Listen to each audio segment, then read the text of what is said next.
Welcome to On the Edge with April Mahoney Brains. Here, this is the spot where the conversations are pointed, the guests are sharp, and the responses are never dull. Did you bring your thinking caps? Because it's time to put them on. Because the conversation starts now.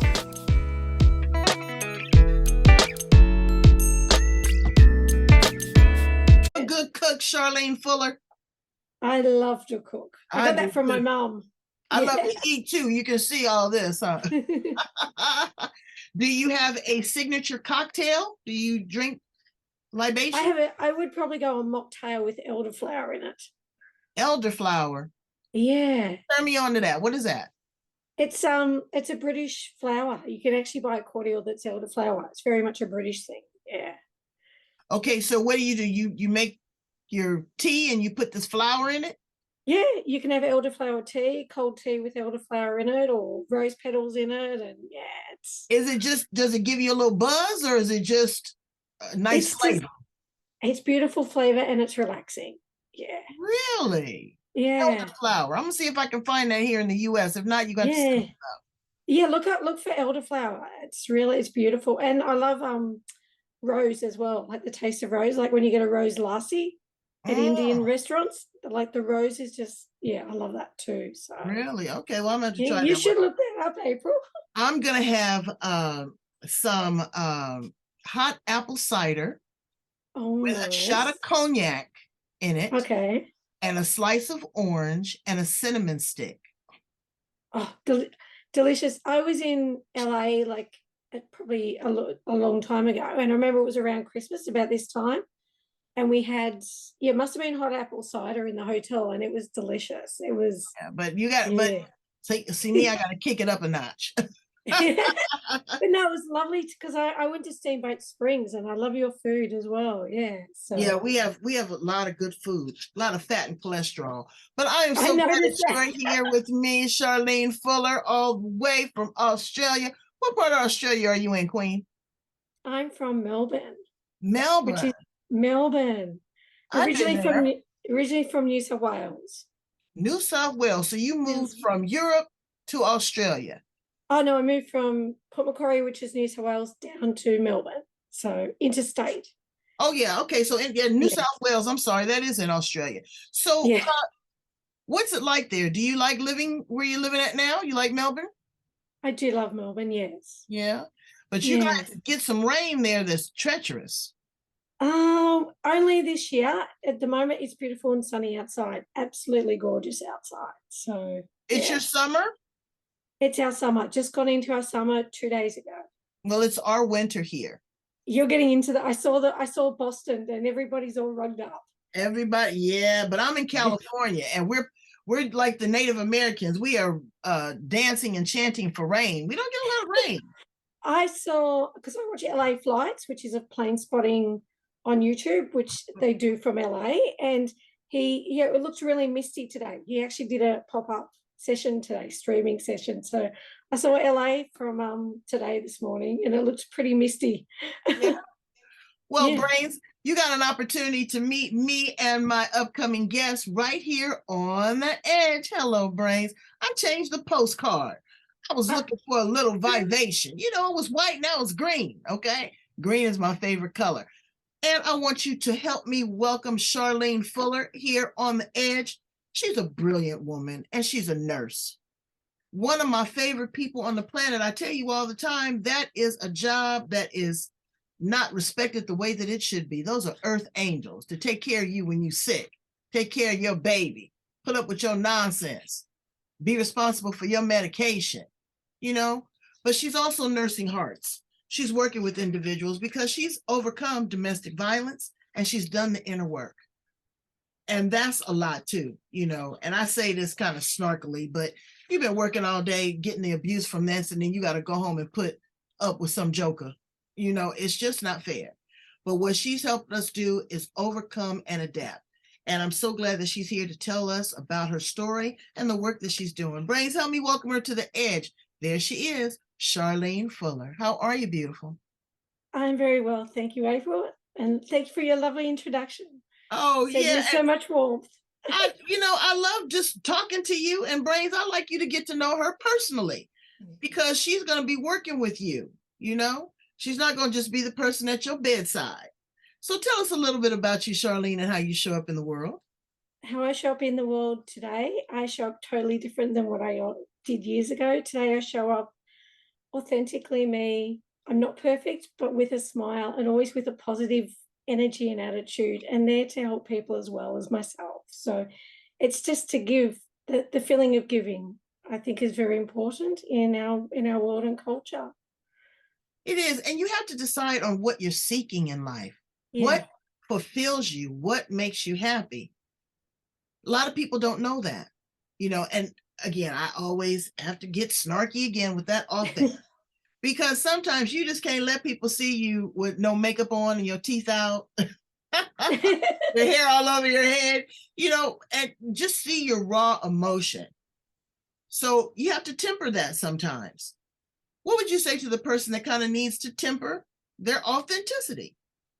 To temper their authenticity, to control your emotions. Yeah, just to control how you show up, how you respond to things, Nurse Charlene. Definitely respond to control your thoughts, understand what your thoughts are, and that's through self-reflection. And then also understanding your emotions. So when we control the emotions and our self-reflection, then we show up more, as you said, more tempered in the world. So instead of just being off like a firecracker, I guess. So that's probably one way to describe it. Yeah. So. I know. I had a situation last week where I lost my keys on the beach. Who does that? I went back to every store. I looked the ground over, couldn't find my keys anywhere. I was 137 miles away from my house. Oh. But you know what I did? At first, I was like, okay, I could feel it raging up. And I said, I pumped the brakes. I said, April, it's all about how you respond. You have to get home. You have to have a strategy, but you also have resources. You have options and you have choices. If you act ugly, nobody's going to help you. But if you calm down, you're able to process it. I had the best time because I didn't have to drive back home. I got the tow truck. I took the tow truck driver out to the restaurant. We stopped. But it was a calmness that just kind of came over me, because that was an instant meltdown. Absolutely. Absolutely. So again, tempering yourself is very important. Also coming to self-realization. When you went through that challenging time in your life and you were not being treated the way that you deserved, what was your aha moment and what did you do? My aha moment where I was in that situation was when my ex-husband actually killed one of my pets, and that was my aha moment. That literally shifted everything. So that gave me that determination to have a normal life and to be there to help people who've gone through what I went through. So that shifted my paradigm totally, and that fuels me still, is to live, is to help and know that what had happened to me doesn't happen to someone else, and to help them recover. Yeah. This was something odd that you brought up. I had another counselor on my show that talked about domestic violence. And they told me that domestic abusers always, they have a pattern of abusing animals. They do. Yes, definitely. And I had a girlfriend, and her husband socked the Chihuahua in the eye, gave the Chihuahua a black eye. 3 weeks later, she had that same black eye. Yeah. I wonder what that is all about. I don't know. We got to figure out how to help those people and the signs and the symptoms. So you have a woman that's in a situation right now that she wants to break free. What would you say to her? I would say to her that she can get out, and she's feels it in herself that she's got to do it for herself, even though she may feel very trapped, which I felt trapped and brainwashed. I definitely felt brainwashed. But if you've got that fight to get out, you will get out. So I would just say to her, she can do it. She can literally do it. There is nothing stopping her.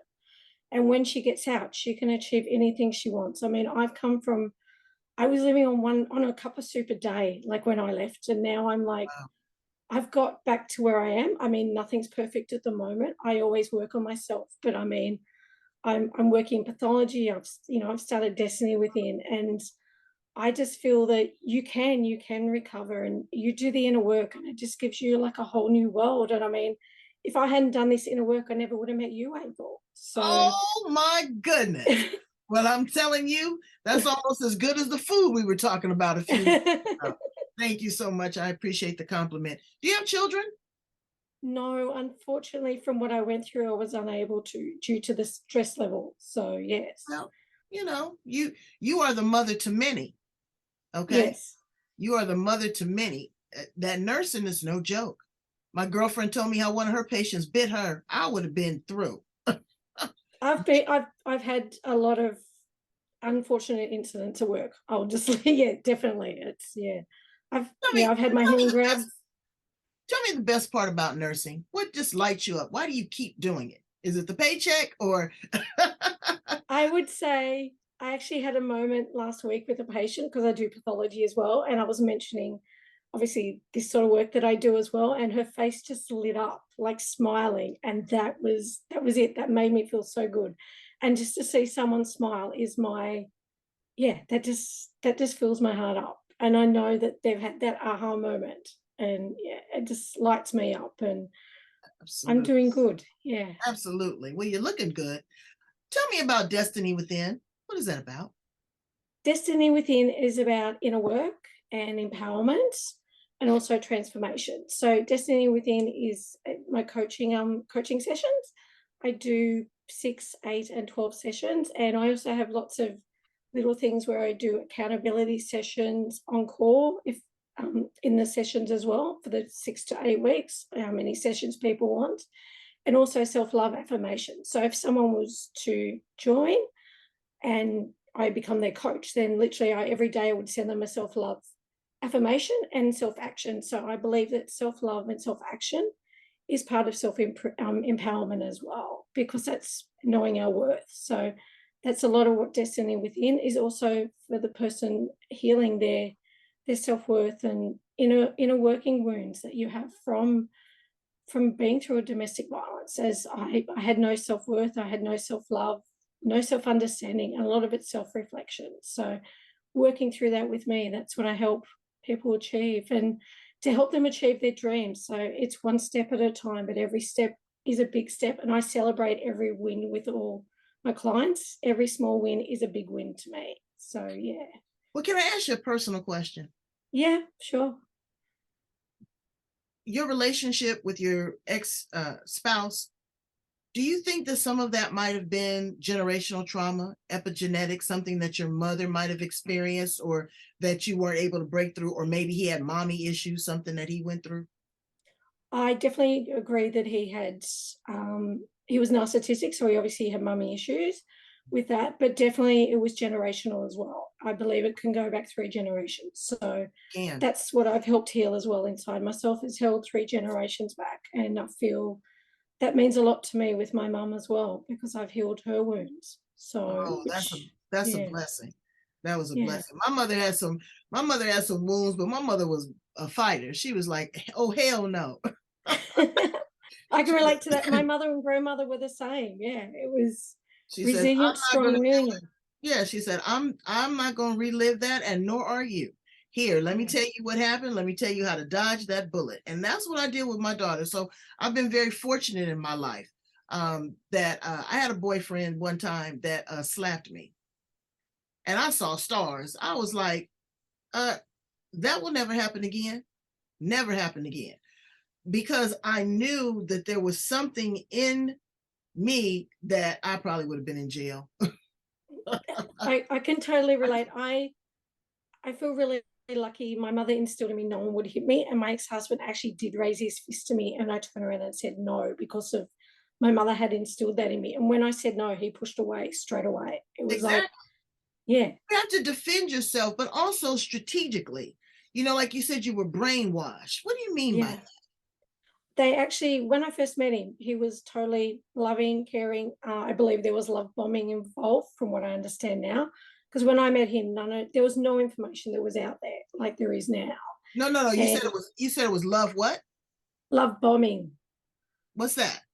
It's when they like say you're beautiful, you're gorgeous, and they just and Okay. they start things really quickly. I call it trickery.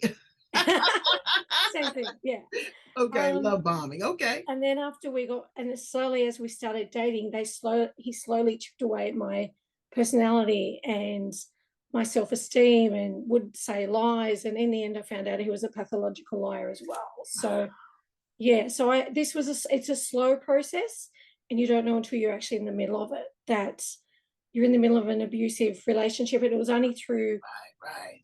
yeah, it was only through a paper, a local paper, probably a state paper in New South Wales, that I found out that I was in a domestic violence relationship. It was only that they'd had an article on it. So I have a family member. I almost said what family member it was. Whoop, she cut my head off. But because she's going to come on the show and tell me, and she was in the domestic violence relationship from hell. She would call me on the phone and ask me to verify a situation. Okay, for example, we're in Beverly Hills and there's all these luxurious cars and we're dressed up. So we're taking pictures in front of these cars. My husband was taking the pictures. Oh, we're living it up, right? She shows the pictures to her husband. Do you know her husband was tracking down those people's license plate numbers, accusing her of having an affair? I've heard of that. She's called me in the middle of the night and asked me to verify it. She was hysterical. He would accuse her of being with men. My cousin is square as a pool table and just as green. She's not having an affair on him. But domestic violence, Brains, I need you to understand, is packaged all kinds of ways. That's not necessarily where they're putting their hands on you. No. Sometimes the mental abuse, the demeaningness, the belittling, isolating you from your family members and your friends, controlling your finances. There's people like R. Kelly that will tell you when you can go to the bathroom and when you can eat. Domestic violence is a big umbrella. So don't just think that it's somebody putting their hands on you. They're putting hands on your mind. And your heart as well, and your soul. Mine was more emotional and mental, as you explained, and definitely financial as well. I mean, my ex-husband actually asked, I had $50 to buy food for us for 1 week for 2 people. That's how he controlled the finances. So now you are living the life. I am. And you're in Melbourne. What do you do for fun and recreation? What do I do for fun? I love the beach.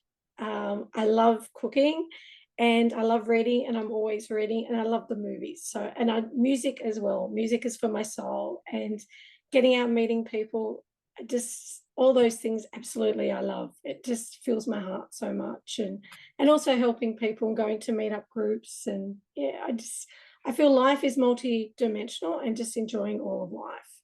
Yeah. Do you think you're going to fall in love again? Are you optimistic about that? I'm more than optimistic about it. I know about what's inside me. And as I grow, I still know that I believe there is a true love out there. And I believe that I know my heart's open to it. So now, but do you have your list ready? Do you know how to tick the boxes for the warning signs? I do actually. Even when online, when I'm dating, I can still pick up the warning signs when I'm literally online dating and I haven't met them. So and I feel that's important. Zoom with them, because this online dating, I've been married 38 years. I wouldn't even know what to do to have a conversation with somebody online. I want to see your birth certificate. I want to run your credit report. I want to know your blood type, all of that. I'm just not going to just fall in love. But I've got friends that have, married, fallen in love, and just as happy as they can be. Well, that's exciting. Let me ask you another fun question. If you were an appliance in the kitchen, Charlene, what appliance would you be? Oh, that's a good question. I would say, I think it's like the thing that does everything. What is it? Not the air fryer or the the Vitamix? You guys call it something different. Yeah, I think we call it something different. Yeah, I think it would be something like that, or probably a steamer, just a slow steamer, because I do things slowly as well. So yeah, a slow steamer. I want to be the refrigerator. I just want to chill. What 3 things can you absolutely not live without? Water, love, and that can be self-love as well. That's right. And laughter and happiness. You can't get away without laughing. I feel that's medicine in itself. Yeah. Absolutely. Yeah. Tell me, who's your ideal client? You've got 88,000 reach on a good day from On the Edge, but who's your ideal client? Because everybody is not going to be your ideal client. And that's Yep. not that they don't need help, but it's, you're gelling and you're vibing and your culture and your understanding and your relationships, maybe language. Who's a good person for you to work with?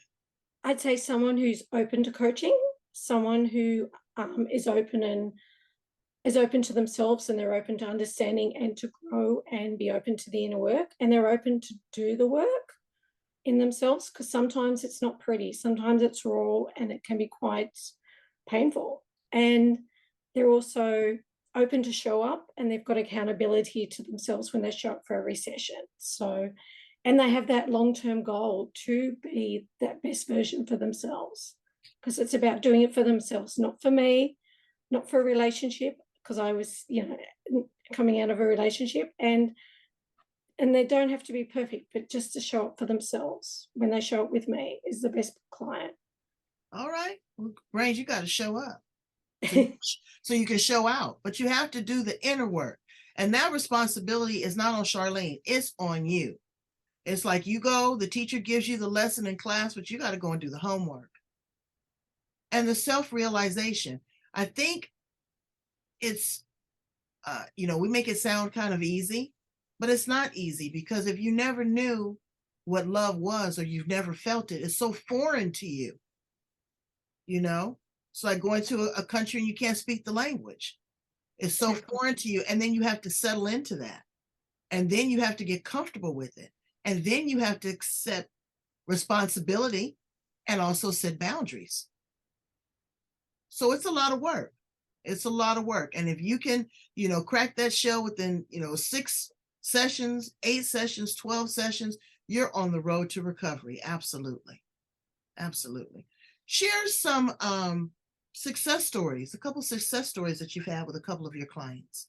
I've had one of my clients turned up she did an 8 sessions, and we ended up finding out that she had vulnerability issues, and there was a guy that she was actually seeing or had a crush on, and I'd done this circle of like, what are your values? Like, what do you value in a relationship and everything? So I'd done this circle, wrote a circle, and put all these values that she wrote, and she realized that this man that she was totally infatuated with wasn't her guy, because he wasn't mirroring these values of hers. And you could just see, she just had this inner moment of, wow, okay. And then as I worked through her, then we discovered that she had vulnerability issues as well. So that was a big step for her. So, and then, but that's the scary thing, because when you start falling in love, that's how you're starting falling in love, because you become vulnerable. Yeah. But you have to understand, Brains, what it is that you are going to accept and what you're going to tolerate. Because we're women of a particular age. And, our partner is going to come with some baggage, some bad credit, ex-spouse, some bad kids, warts. They're going to, so what are you willing to accept in all of this as well? You got to figure that out as well too, but look at how your person treats their other family members, because I tell people all the time, them mommy issues and how they talk about, women, or how they talk about their sister and all that. Listen very carefully. There's a key indicator there. That might be their trigger. That might be their switch. Yeah. Lovingly. My husband was just so loving to my mother, his mother, to me, my daughter. It's just, it overflows. So I look at those kind of characteristics. But what, women can be a trip too. Okay. We can be a trip that's not worth the gas. That's true. Okay. And we can be combative and we can be confrontational. I've got a little mentee that hits on her husband, and I had to put her in line. I said, okay, so when he wails back at you, You want to call the police and have him arrested. What do you say to an aggressive woman? I would say to an aggressive woman that that's where she needs the inner work too, like to look at her wounds and her mother and father wounds. And definitely a lot of self-reflection is needed there, because there's a reason why she's maybe bitter or angry towards men. And that's definitely inner work there. The relationship is so different now. The world is so different now. And, we have a lot of relationships where now they're same sex. Mm-hmm. And I've seen some volatile things, because there's a different dynamic. Two women, oh my God. Could you imagine me and you, Charlene, in a relationship? It'd be a hot mess. But do you work with same-sex relationships? I don't know how liberal they are there in Australia. When I came there, you guys are kind of going through stuff right there. But is that something that you would work, that group, that population? If you don't, I would be open to working with them, definitely, because every relationship is unique, but then every relationship has those healthy boundaries. And also what is healthy is in every relationship is the same, whether it's same sex or not. So respect is respect no matter where you're from. So yeah. Love is love, and I get it. Yeah. Yeah. Well, tell us about any current offerings that you may have and how to get in contact with you. I do have a current offering of 2 free sessions of my coaching at Destiny Within. I can be in touch on Destiny Within, which is my Facebook group, or on pandorabob16@yahoo.com. And also I now have a Facebook channel called Charlene Fuller. So I'm on Facebook and I'm on YouTube. And I'm now working on getting my website up as well. So Brains, you're gonna be able to find her like me all over the planet. Okay, this is where I want you to go. I want you to share, like, love, and subscribe. Now, what I have to tell you, Brains, you have to understand the subscriptions are very important, because that validates and substantiates what we're doing, what we're putting out. But subscribing is like going out on a date. It'll take you out 2 or 3 times, but it's hard to get them to commit. But I'm so glad that you committed to spend this time with us here on The Edge. Again, Brains, this is where you need to go. We got a green postcard right now. That is Charlene Fuller. She is Australia. Destiny Within is where she's located. I'm going to put all of her information at the back part of this interview. You have been such a love, and I just had such a good time with you. I wish you continued love and light. And whenever you find a suitor, you run them by me so I can check the box. I will do, April, definitely. You have to pass your test. Absolutely. All right, Brains, get your pencil and paper out, because now it's a test. It's a test to the true you, and who do you want to be, and who do you want to get rid of. Talk to you soon.